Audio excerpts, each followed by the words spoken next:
Survivors बच पाए, उसका एक बड़ा कारण ये भी है, जो डॉक्टर्स हॉस्टल में, खासतौर से डॉक्टर्स मेस में जो लोग वहाँ मौजूद थे, और हमने बिल्डिंग को भी देखा था तस्वीरों में, कितना बड़ा नुकसान हुआ है, और जी। बहुत बड़ा नुकसान वहाँ भी जान माल का हो सकता था। कई जाने निश्चित तौर पर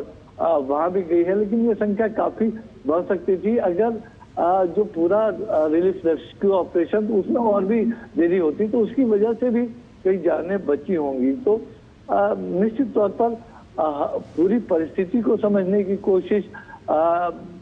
जो घायल हैं उनका कुशल क्षेम लेने की कोशिश, तो देश की तरफ से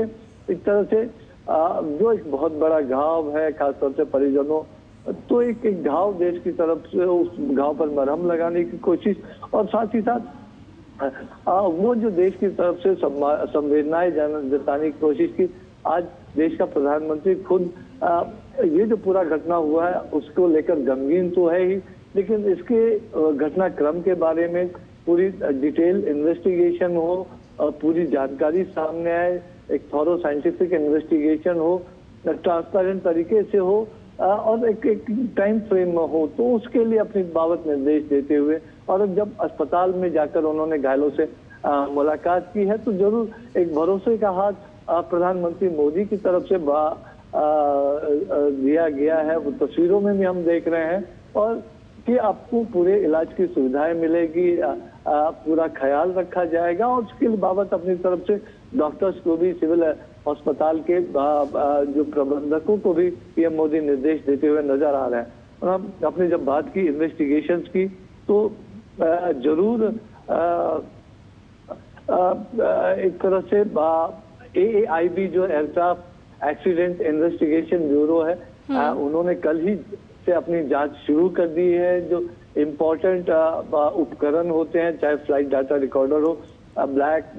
बॉक्स जिसको कहा जाता है, तो ये चीजें उन्होंने अपने कस्टडी में जरूर लिया होगा। और निश्चित तौर पर जो डिफरेंट एजेंसीज होती हैं इस पूरी प्रक्रिया की, विमान आया, उसको जो एयर सेफ्टी से जुड़े हुए जो प्रोटोकॉल्स फॉलो हुए या नहीं हुए,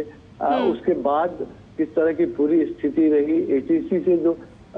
संवाद रहा था, तो अभी जो वो तमाम चीजें और भी डिटेल्ड इन्वेस्टिगेशन होगा। जो टाटा कंपनी है जो एयर इंडिया का संचालन करती है, उन्होंने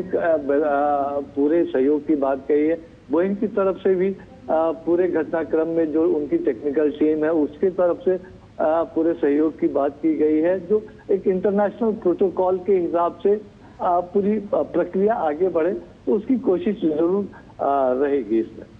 बिल्कुल, ये एक दुख की घड़ी है सुधाकर, और ऐसे में प्रधानमंत्री नरेंद्र मोदी का खुद अहमदाबाद पहुंचना, दुर्घटना स्थल का जायजा लेना, उसके बाद घायलों से बातचीत करना, मुलाकात करना, कहीं ना कहीं ये साफ तौर पर दर्शा रहा है कि परिजनों को भी एक ढांढस बंधाते हुए प्रधानमंत्री, और कहीं ना कहीं उनको ये विश्वास दिलाते हुए भी कि घायलों का सकुशल उपचार चल रहा है, और किस तरह से पूरी सरकार, चाहे वो गुजरात सरकार हो, केंद्र सरकार हो, उन सभी परिजनों के साथ, उन सभी परिवारजनों के साथ इस घड़ी में, दुख की इस घड़ी में साथ खड़ी है।